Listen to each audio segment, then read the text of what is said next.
tô no jogo de São Paulo. Aí isso foi numa segunda-feira. Tá. Quarta-feira eu vou fazer o jogo São Paulo e Criciúma no Morumbi. Um puta frio. São Paulo e Criciúma. 3.000 pessoas no estádio. Eu tô passando na rua, um cambista. Como é que tem cambista num jogo que não tem fila pra comprar ingresso? E só que o cara não me conhecia, eu tava começando na TV, eu desci e o cara, olha ingresso, cativa, com preço de arquibancada e tal. Eu falei, opa, eu não tinha câmera escondida, nada. O Pingo era meu cinegrafista, eu falo assim, Pingo, vai pro outro lado da rua que tem um negócio aqui. Metia o microfone embaixo da jaqueta aqui, desci, tá gravando e tal. Falei, amigão, como é que é o ingresso? Cara de longe aqui pegando... Isso, do outro lado da rua. Aí eu falei, ô, amigão, que história que é essa aí do ingresso? Pô, eu fiquei interessado. O cara falou que é o seguinte, cara, eu tenho um esquema, eu pego uns ingressos da Cativa, você vai assistir o jogo ao lado da família dos jogadores, tal, papapá, vendo pelo preço da arquibancada. Eu falei, quanto é que é aí e tal? Aí eu falei, o cara falou, é tanto tal. Eu falei, pô, vou precisar de duas, mas tô esperando meu amigo chegar. Vamos fazer o seguinte, vamos esperar um pouquinho aqui. Fui ganhando o cara na conversa, papapá. Daqui a pouco desce um cambista e fala assim, esses caras são da Gazeta, mano. Eu vi eles lá em cima gravando, porque eles estavam gravando. O câmera tá ali, ó. Mano, choveu cambista. E aí os caras vieram, empurraram que não sei o que, papapá. Já veio um cara, já me deu uma. Pá, que não sei o que, papapá. E eu fui descendo pra sala de imprensa, o cara veio. A hora que ele veio, eu dei também. Aí eu falei, ei, você quer o quê, parceiro? Você é grandão, né? Grandão. Dei também pra... Aí veio o Nico, o delegado Nico, meteu os caras em cana, levou pra polícia e tal, levou pra delegacia. Mano. Aí na edição falei pro cara, bota só eu batendo, não bota eu apanhando, hein? Porque veio gente de tudo quanto é lá, tomou pé nas costas. Pô, os caras botaram a matéria no ar, botaram eu batendo. Velho, você não sabe o que aconteceu. No jogo seguinte, a hora que eu entro no estádio, cara, No jogo seguinte do São Paulo. Não, não era do São Paulo, acho que era um jogo do Santos, cara, na Vila Belmiro. Tá. Eu tô tentando lembrar aqui. Não, era um jogo do Santos, mas não era na Vila Belmiro. O Santos tava jogando em outro lugar, tipo interior de São Paulo, alguma coisa assim. Eu não sei se tava interditada a vila. Eu lembro que era um jogo do Santos. A torcida... os caras não me conheciam. Ai, Gazeta! Eu virei o rei da torcida, velho. Claro, né, cara? O cara que bate em cambista, os cambistas e tal. E aí, essa foi a segunda matéria. A terceira, eu tô no dia seguinte curtindo todo esse momento e tal, toco o telefone, é uma menina falando assim, oi, eu sou namorada do jogador tal, ele é da base do Palmeiras, os jogadores estão passando fome lá, passando situação difícil na Casa Palmeiras. Aí eu falei, opa, como é que é? E ele dá entrevista? Ele dá entrevista, mas ele não pode aparecer, senão vai queimar ele. Falei, vamos lá. Fui pro Parque da Água Branca, gravei com os caras, de costas, uma denúncia que não tinha uma estrutura legal pros caras. Caramba, os caras estavam passando fome. Isso. E aí o que aconteceu? A gente não tinha uma câmera escondida, a gente entrou 6 da manhã, porque não tinha segurança no horário. No outro dia, 6 da manhã, com a câmera grandona beta. Sei, aquela enorme. Gravamos lá, mostrando a situação. Cara, caiu como uma bomba no mesa redonda aquilo. E aí o que aconteceu? Os jogadores foram tirados dessa casa, alugaram apartamentos para eles. Pô. A vida melhorou. Entre os caras que estavam ali, tinha o Diego Souza, não é esse que é do Grêmio, é um outro, e o Wagner Love. E aí os caras passaram a viver nos lugares melhores, tal. Aí o Palmeiras mudou a estrutura, era uma denúncia, e mesmo eu sendo palmeirense, claro, tem que fazer. Não tem essa de proteger, né? Cara, quando eu emplaquei a terceira matéria, eu não tinha dado um mês ainda de trampo, os caras falaram, contrata esse cara. Aí abriram uma vaga, o Silvão voltou, trabalhamos juntos depois por 5 anos, e me contrataram. Aí eu fiquei na Gazeta por esse período. Até que Rogério Barolo, ele era o diretor do Mesa Redonda, ele saiu e foi pra Record. Quando ele chega na Record, ele me chama e fala, vamos fazer um teste com um cara, eles querem um cara que é de rádio, de TV, pra fazer os plantões aqui. Aí eu fiz o teste e fui aprovado. Queria saber qual que é a sua história. Antes de você chegar, você queria ser jornalista quando era criança? O que você queria ser? Pô, Vilela, eu sou um cara... Eu não tenho uma história triste pra te contar da minha infância, da minha adolescência. Não tenho uma história triste. Nunca passei fome, nunca tive dificuldade. Eu sou um cara da Zona Leste. Meu pai era pra ser... bairro? Vila Prudente. Tá. Vila Prudente, Moca ali. Minha família é da Moca. Depois meu pai foi perdendo grana e acabou indo pra descer um pouquinho e tal. Mas o meu pai era pra ser um cara rico. Mas o meu pai, ele era vendedor de carro. Começou como Na época era chofer de praça. Sei. O motorista de táxi. Chamava chofer de praça. E aí o meu pai depois se encantou por vender carro e era o talento dele, ele era muito bom, ele conhecia o carro só de olhar, ele já sabia se o carro tinha sido mexido, não tá. Meu pai foi comprando, vendendo carro, foi ganhando um dinheirinho e tal, papapá, aí ele comprou um terreno e montou uma loja. E aí foi ganhando dinheiro, ele pegou e construiu nessa loja para morar em cima, e a loja embaixo deu um problema na construção, a construção caiu. Eu tenho umas fotos, tudo. E ele já estava bem de grana, mas aí ele perdeu tudo. Não tinha seguro, não tinha nada. Os principais carros eram Carmanguia, Fusca, Opala, perdeu tudo. E aí ele teve que recomeçar. E aí foi uma vida mais complicada, mas ele sempre trabalhando. Aí ele virou vendedor de carro, não mais dono de loja. E ele conseguiu os trabalhos, então era assim, ele ganhava o dinheiro e tal, e eu fui crescendo modestamente, nunca faltou nada em casa, mas sempre estudando em escola pública e uma infância normal. Imaginando o seu quê? Que então, imagina? aí o que acontece? Sempre fui apaixonado pelo ambiente do futebol e tal, e eu comecei a me apaixonar pelo rádio. Eu vejo que você tem aí, eu me apaixonei pelo rádio de uma forma que eu pedi para minha mãe um presente de Natal, um radinho de pilha. Ah, é? Eu gostava de dormir ouvindo radinho de pilha assim, eu ouvia AM, FM, eu ouvia música, ouvia programação, tinha um programa de humor na Rádio Globo, chamava Turma da Maré Mansa e tal. E aí eu peguei e fui... Você escutava também aquele, acho que era da Bandeirantes, que era depois dos jogos...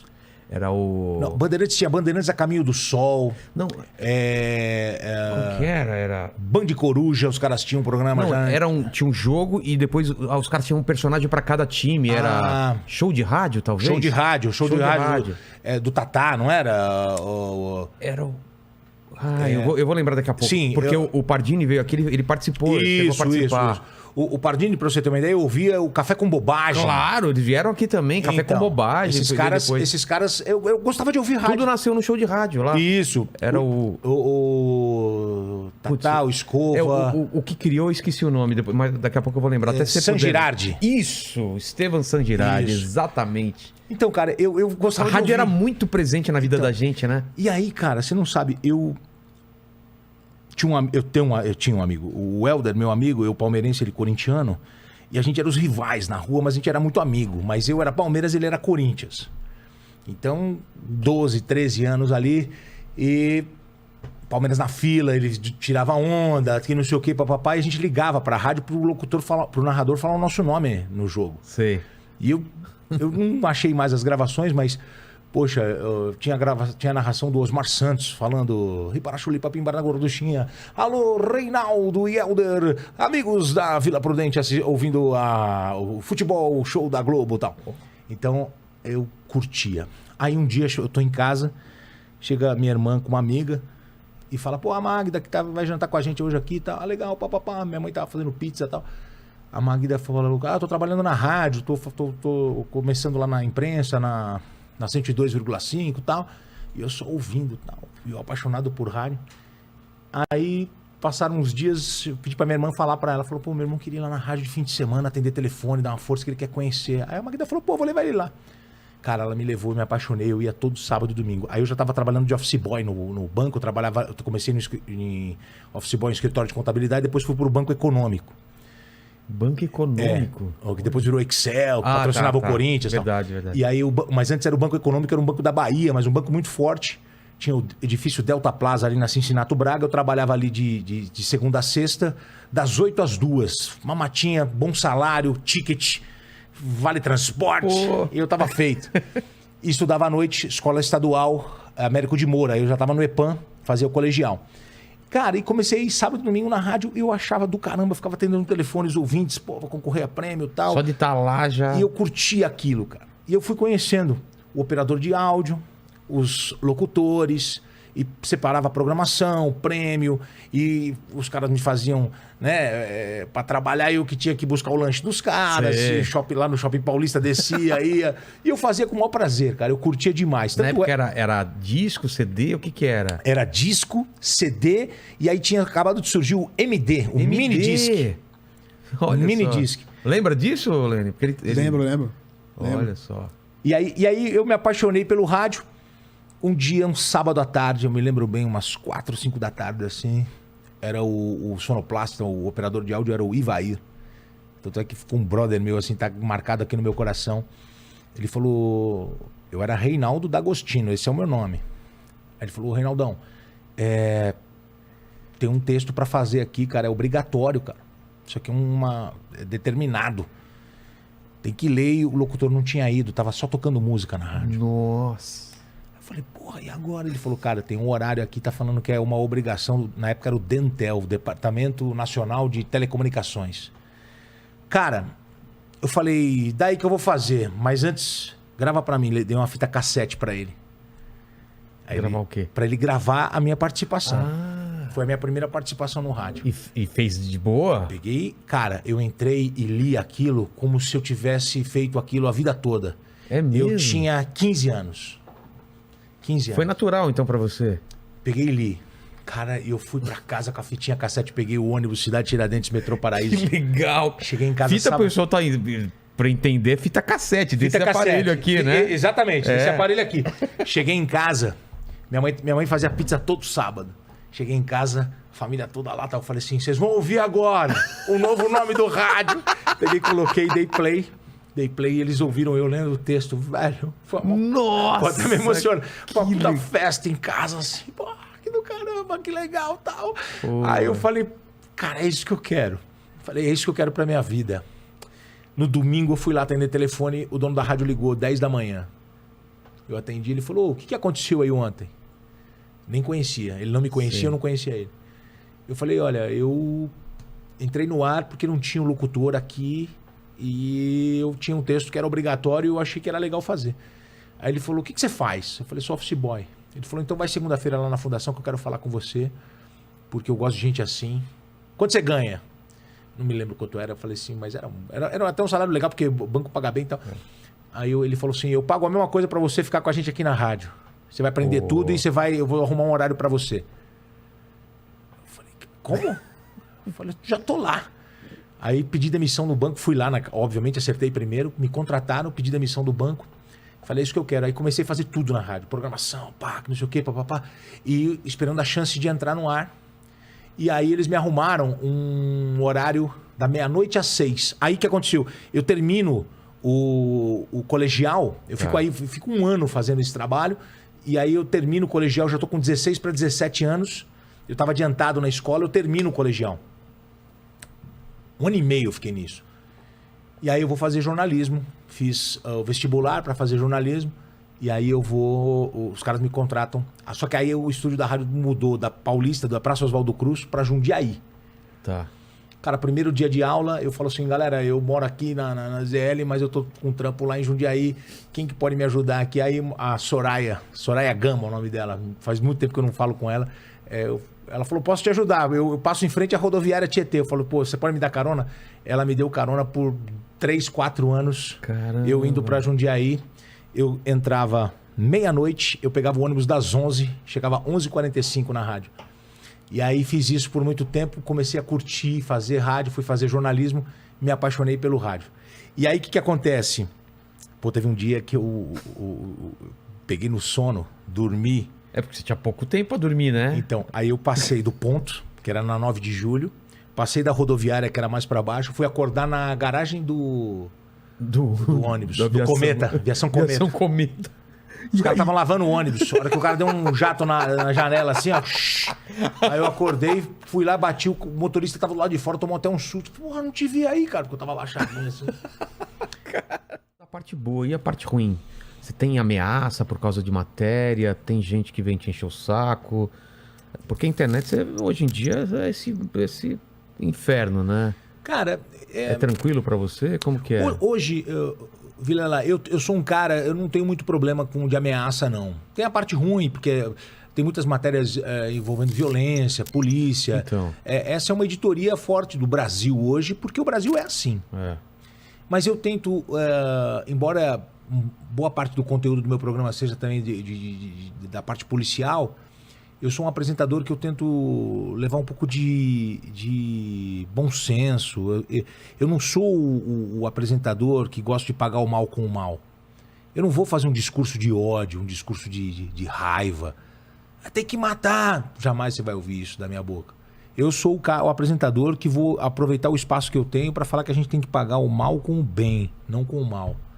Que a gente não tem que pagar na mesma moeda, que a gente não tem que ir no olho por olho, dente por dente. Eu vou sempre nessa de tentar levar um viés positivo, um olhar melhor.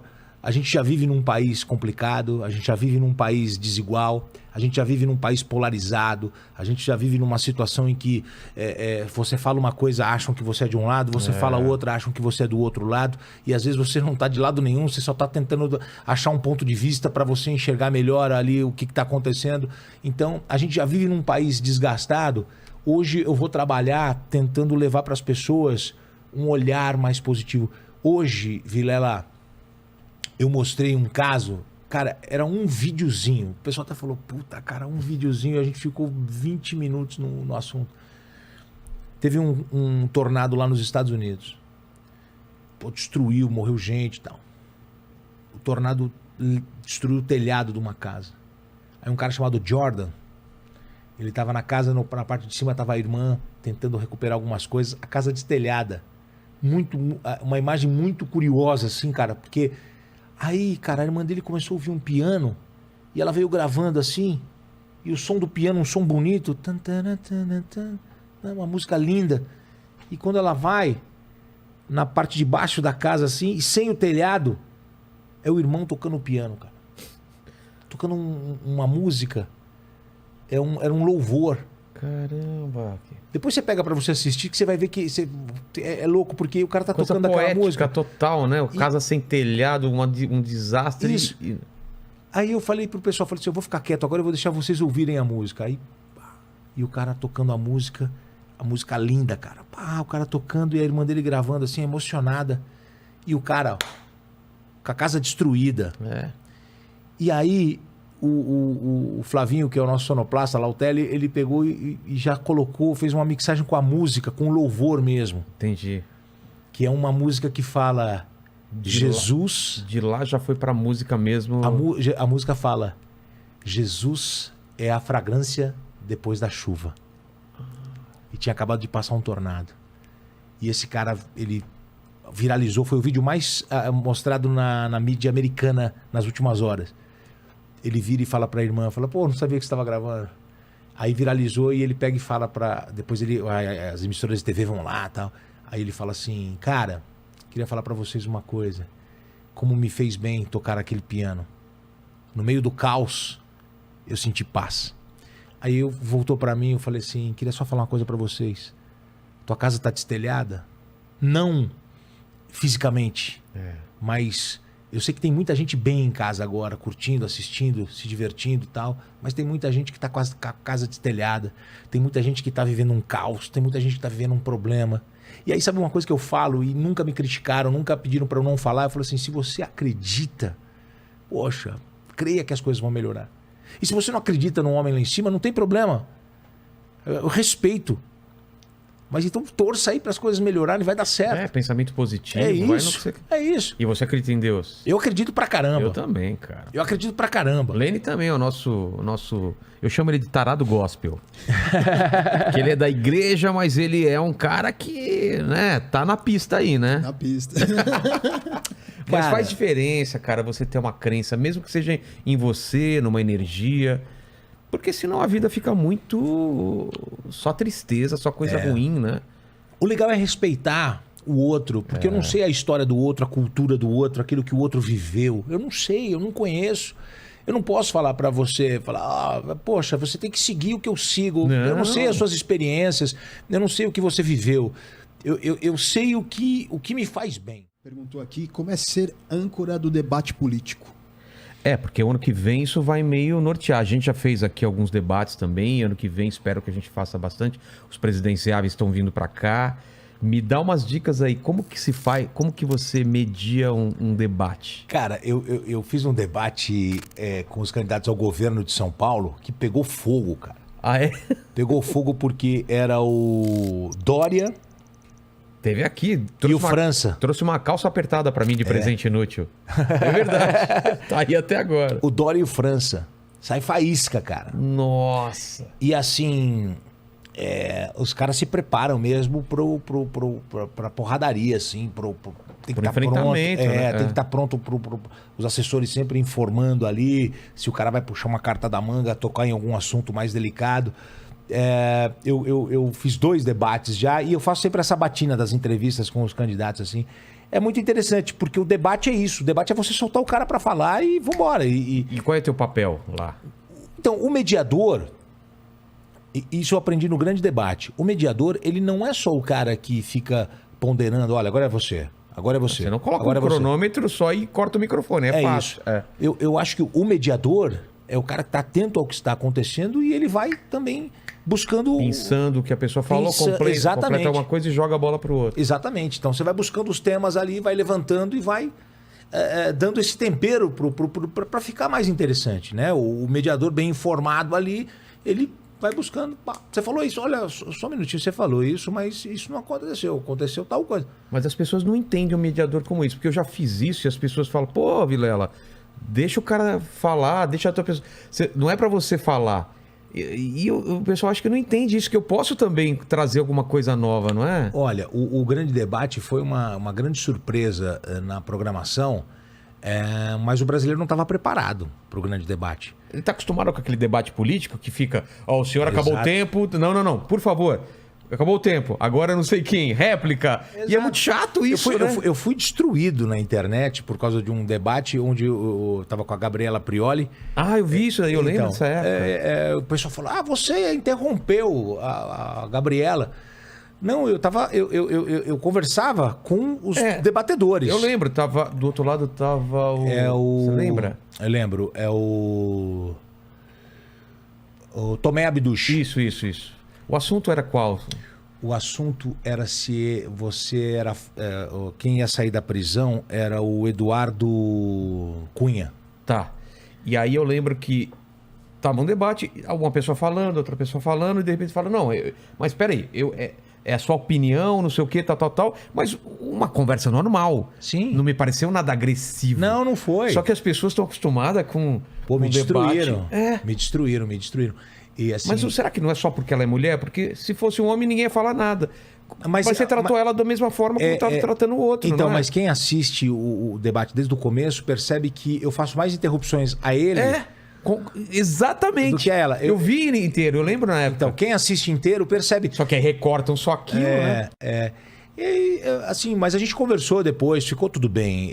O problema é que a internet potencializou uma coisa como se fosse... Se eu tivesse interrompido, que eu não deixava ela falar, não foi nada disso. Muito pelo contrário.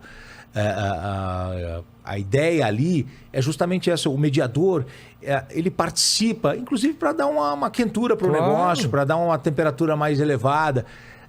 Eu particularmente gosto muito da ideia de debate, de você discutir os assuntos. Nossa, eu trago isso pro meu dia a dia. Eu trago isso. Eu gosto, inclusive, da divergência, de você pensar de forma diferente. O que falta hoje em dia é isso, inclusive. Sim. São 2 ou 3 pessoas discutindo, tendo ideias diferentes e tudo bem, né? A gente trouxe aqui, no dia do combate ao racismo, trouxe 2 pessoas, né, que pensavam... Você estava aqui nesse dia, Alene? Eu assistia, não estava aqui, mas eu assisti. Mas você viu, foi um super debate de boa. Tinha um que era contra a cota racial, 2 negros, outro a favor... Cara, um debate super alto nível, se respeitando, eu acho que isso é fantástico. Então, e aí muita gente... Cara, uma coisa muito chata, porque... começaram a escrever coisas ali como se eu tivesse feito coisas absurdas, né? Uma pessoa me escreveu e falou assim, você... não respeita as mulheres, eu sei onde os seus filhos estudam. Porra, cara, não fiz... Meu Deus! Foi uma interrupção de conversa, assim. Gente que pega a conversa no meio, pegou alguma discussão... Era um debate ali, era uma conversa... E outra, a gente... Se você pegar o grande debate da CNN americana... Eu até preciso ver, eu não vi o formato americano. Cara, pega pra você... É parecido? Pega pra você assistir, tem uma convidada... que enquanto o outro tá falando que tem uma opinião divergente, ela pega uma lixa de unha e começa... É um deboche. É um deboche. É um deboche. Então tá bom. É um deboche. Que faz parte, né? Então, a gente não tá preparado para isso ainda. A gente quer muito o relógio na tela, tempo valendo. Valendo. Réplica. Ficar aqui. Silêncio. Putz, é muito Então, engessado assim, isso, né? Mas foi uma pena esse desgaste que aconteceu, porque o mais legal para mim foi depois as meninas que trabalhavam comigo vindo a público falando, né? Cara, a Daniela Lima se tornou uma irmã minha, assim, uma pessoa que eu amo. A Mona Lisa Perrone, a Adriana Araújo, que são grandes... Mona Lisa ela tá mediando ainda, ela mediava, né? Vários... Não, então agora acho que mudou um pouquinho o formato lá, faz tempo que eu não acompanho, mas assim...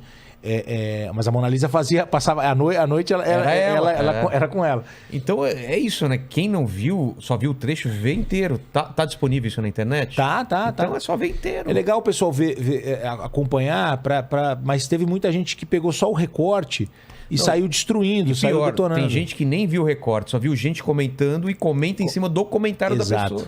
Exatamente. Isso acontece direto. Vilela, isso acontece muito. Uma pena, porque quando você vai opinar sobre um assunto, tenta se informar primeiro, né? Ver o que está acontecendo. Mas, pô, me destruíram. Vem o MBL aqui, sou um braço do MBL. Vem o Ciro, sou cirista. É assim, cada semana eu sou de uma ideologia aqui. É isso, exatamente. Veio o Boulos. Nossa, como você traz o Boulos.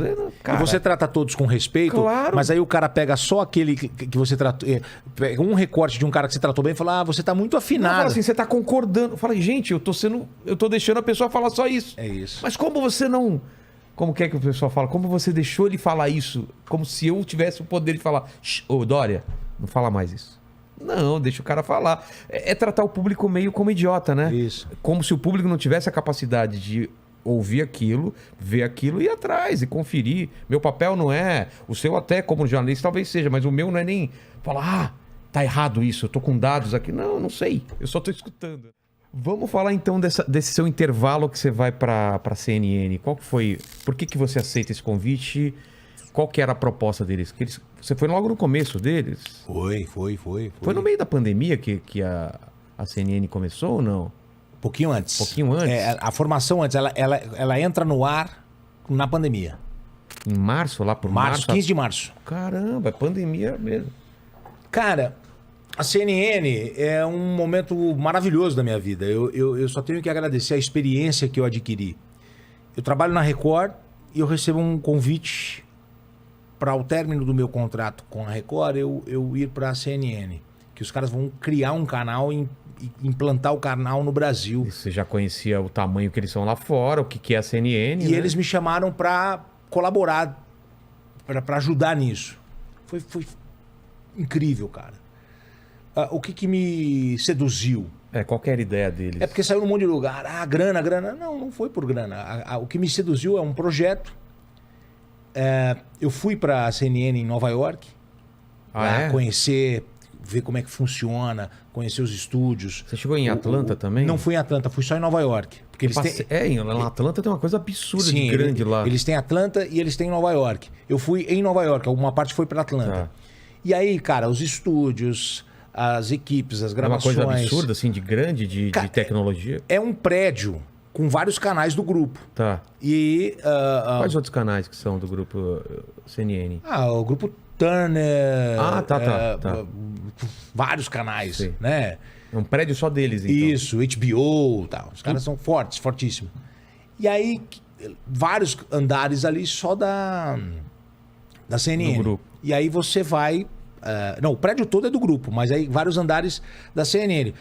Por exemplo, eles estavam preparando lá para fazer um debate político. Cara, eles têm um andar com uma arena para 2.000 pessoas. O quê? Né? Um negócio assim. Num prédio? No prédio, para você... Mas o pé direito alto? Assim? Alto. Nossa! E aí colocam os candidatos e tal. A plateia. A plateia, tudo.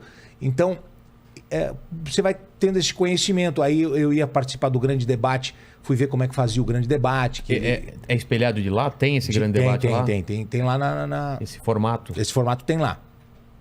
E aí eu volto, e aí a gente começa prédio pronto, entra, senta, câmera aqui, luz, e a gente fazendo tudo isso junto. E aí eles trouxeram, a CNN montou um grupo que trouxe gente de jornal, revista, internet, Sim. rádio e televisão. Eu tinha experiência em televisão. Pô, eu sou macaco velho de televisão já, cara. Eu fico 3 horas e meia todo dia no ar.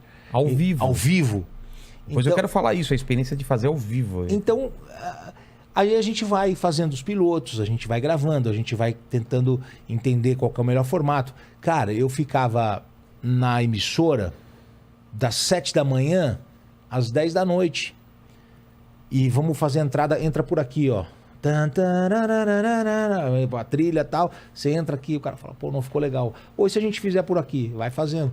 Então tudo que está no ar hoje, eu ajudei a participar, ajudei a criar e conversando, passando experiências para jornalistas, grandes jornalistas que não tinham o lance da televisão. Né? O cara virava muito, você falava, não, segura um pouquinho aqui, ó. Aí você espera acender a luz. Vem gente da internet também. Isso. Que não tinha... E aí a gente vai treinando, vai testando e a galera vai pegando. E aí foi uma experiência incrível. Aí eu fico um tempo, aí eu apresentava 2 programas, apresentava de manhã o Novo Dia e à tarde o CNN 360. O Grande Debate não existia ainda. O Grande Debate era dentro do Novo Dia. Ah, tá. O Grande Debate dentro do Novo Dia. E a gente vai tocando os 2 programas. Só que vai ficando muito pesado, muito puxado para mim. E aí é o seguinte, quando você entra nesse formato americano, ele é um formato muito seguro para a emissora. Porque você coloca um monte de gente falando e tal.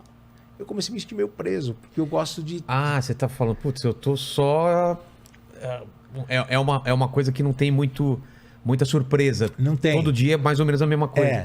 Então você entra num formato, eu comecei a me sentir preso naquela caixinha. E eu falei... Putz, que para muita gente é o confortável, é o legal, né? Mas eu estava acostumado com uma coisa mais, assim, mais espaçosa. Sim. E aí eu vou vendo aquele formato e eu vou falando assim, puxa, eu queria tocar uma outra coisa diferente. Aí mas lá dentro não dava para criar ou fazer alguma coisa no momento desse tipo? não, porque era tudo muito novo e os caras tinham que ir no que era seguro, né, cara? Entendi. Porque é um projeto muito grande, é um projeto muito caro, é um projeto incrível. Pô, você trazer a CNN para o Brasil, pô, é um negócio fantástico. E eu comecei a me sentir um pouquinho mais preso. E aí eu falei, pô, eu gostava daquele espaço, eu gostava de... Aí, um dia, alguém da Record me ligou e o cara... Foi muito legal, o Clóvis me ligou e falou assim, eu vou fazer só uma pergunta. Tem uma possibilidade de você retornar para trabalhar com a gente aqui? O pessoal gosta muito do teu trabalho. Não. Eu falei, claro que tem. Aí ele falou, vamos conversar então. E aí começou a conversa, me chamaram para voltar, eu topei voltar. Eu tive uma experiência, Vilela, muito, muito interessante. Uma coisa que eu queria falar para você. Eu fazia o balanço geral na Record, aí eu saio e vou para a CNN. Eu não imaginava o carinho do público comigo. Eu não sabia. Eu não sabia desse carinho. Eu não sabia que eu era amado pelas pessoas, que as pessoas curtiam o trabalho. Eu só fui descobrir isso depois. Quando você tá na CNN ou quando você volta? Quando eu saio da CNN. Quando eu saio da Record e vou para a CNN. Por quê? Como que veio essa resposta para você? Primeiro, assim, pelas redes sociais, milhares e milhares de mensagens, a mídia divulgando isso, falando sobre isso, mas as pessoas... Eu me lembro uma vez, cara, eu peguei o metrô, eu trabalhava na Paulista ali, peguei o metrô, fui almoçar com a minha mãe, num shopping. Aí eu tô subindo a escada rolante, assim, para encontrar minha mãe, uma senhora descendo, ela pegou na minha mão e falou assim, você me abandonou, as minhas tardes não são mais as mesmas. Aquilo fez...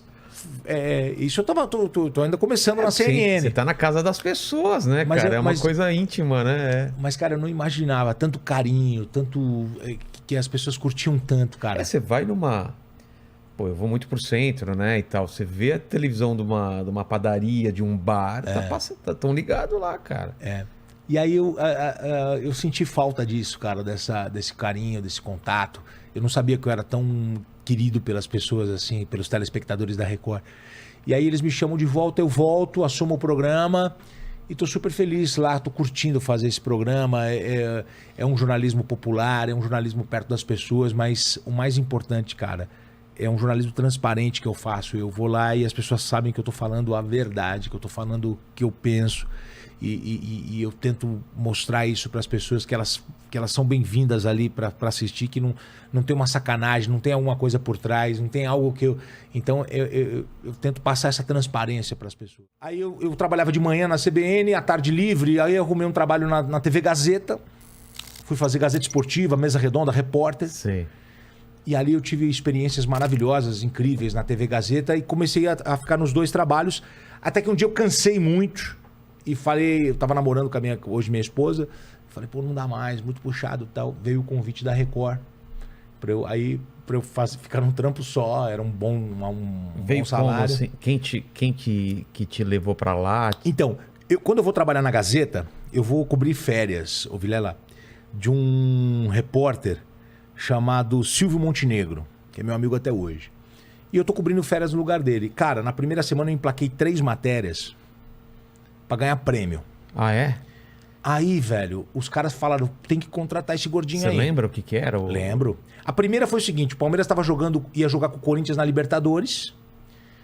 Isso aí nós estamos falando já de 98, 99. Deve ser 99. 99, eu acho. Isso, 99. Você se lembra que vazou um áudio do Filipão falando que tinha que quebrar o Edilson? Sim, Eu que gravei. claro. Fui eu que gravei. Cara. Os caras pediram pra eu entrei como setorista do Palmeiras. Ninguém sabia que eu era palmeirense, porque o repórter na época não falava. Nem fala hoje, mas hoje eu não tô mais na área, eu posso falar. E aí os caras falaram, pô, você é palmeirense, vamos te colocar no Palmeiras, porque aí vai ficar mais fácil pra você, que você já tem um conhecimento e tal. Aí, primeira matéria que eu vou fazer, 3 horas entram os repórteres. Como tinha acabado de chegar na Gazeta, eu cheguei cedo. Cheguei na academia do Palmeiras, no centro de treinamento, 2h30, o cara falou, tá liberado. Peguei e entrei. Quando eu entrei, tô com a câmera aqui, o áudio, o Filipão falando, nós vamos quebrar o Corinthians, vamos pegar o Corinthians, tem que odiar esses caras, filho da puta, não sei o quê, papapá, aquele Edilson, não sei o quê, e começa a falar, e eu falei pro cara, tá gravando, o cara tá gravando. Aí daqui a pouco chega um outro repórter que não sei o quê, papapá, acabou. Eu nunca falei isso pra ninguém, vou falar pela primeira vez. Eu acredito que o Filipão fez de propósito.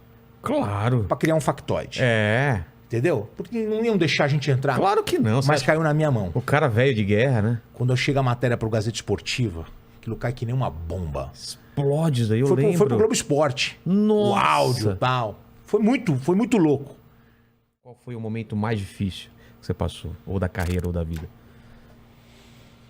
Cara, o momento mais difícil que eu passei não foi na minha carreira.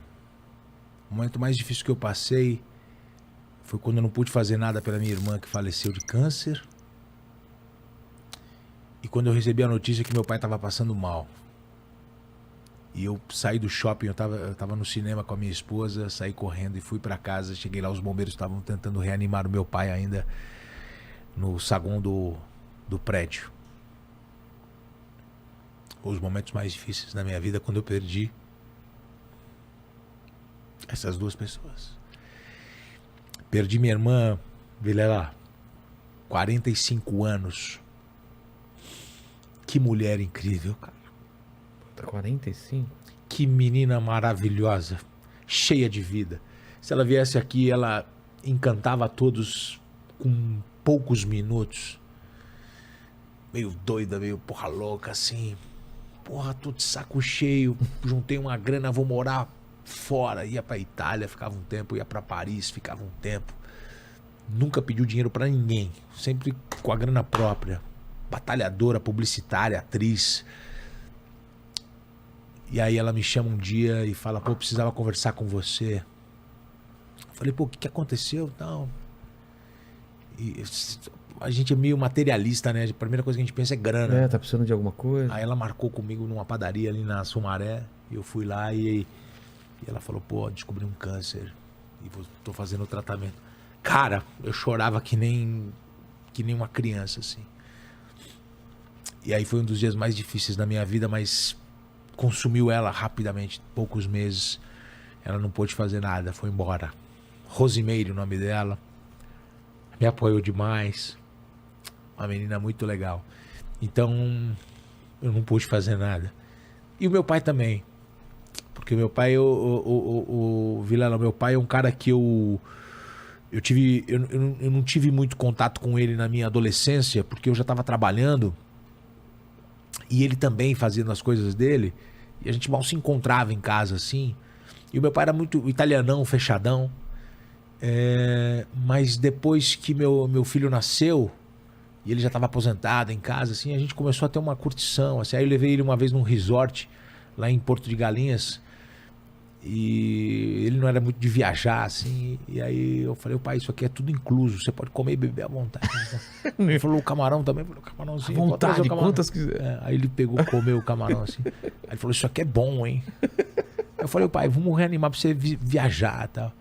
E aí em 2012 eu levei ele pra Itália. Ele é italiano. Ele veio pro Brasil em 56. E aí em 2012, 56 anos depois, Ele voltou. eu fui pra Itália. Eu, meu pai e as minhas duas irmãs, a Meire e a Lili. Que ano? 2012. Putz, Falei pra que minha mulher, legal. falei, ó, eu vou fazer uma viagem. Pra onde vocês foram? Cara, a gente foi onde ele nasceu, Onde? em Salerno, Onde fica? sul cara? da Itália. Perto de... Sul da Itália. Tô perguntando porque eu fiz uma viagem com meu pai, que tava morando em Portugal. Itália inteira de carro também, que ele tava doentinho. Perto da Costa Amalfitana ali. Tô ligado. Lugar pô. lindo, tal, Nápoles e tal. Ah, perto de Nápoles. Isso, meia horinha de Nápoles é onde ele nasceu. E engraçado que ele é o mesmo lugar que nasceu o Lombardi, que trabalha comigo. É mesmo? O meu pai nasceu em Castelo San Lorenzo, o Lombardi nasceu em Castelo São Giorgio, que é do lado. É bairro, assim. E aí, voltamos, meu pai se apaixonou por viajar. E aí, cara, o meu cunhado, o marido da minha irmã, é da Letônia, eles foram pra Letônia. Nossa. Depois ele foi visitar minha irmã em Paris, minha irmã tava morando lá na animou, França. então, Se animou. E aí, depois chegou um dia que ele me ligou, ele falou assim, Renato, o Palmeiras joga a quarta com a Ponte Preta, vamos assistir? Aí eu falei, pô, pai, vamos. Eu morava ali em frente ao Palmeiras, eu falei, vamos, eu te pego aí, a gente assiste e tal. Aí desligou, tocou o telefone da minha mãe. Não vai no jogo, tá muito frio, ele tá gripado, ele não tá legal, ele não tá bem essa semana. Sei pra uma mulher. E aí eu não levei ele no jogo na quarta, no sábado ele morreu. Poxa vida, cara. Então, acho que foram os dois momentos mais tristes da minha vida. No meio profissional, no trabalho, eu por enquanto, deu tudo certo. Tá tudo sorrindo pra mim. Mas quando você perde uma pessoa que você ama, né? Não tem... São experiências né, complicadas, difíceis. Pô, mas que bom que você conseguiu fazer essa viagem com seu pai pra... Pô, foi demais. Pra Itália. Essa viagem foi demais, cara. Foi uma coisa fantástica. Foi uma coisa... Eu passei um ano de gôndola lá em Veneza.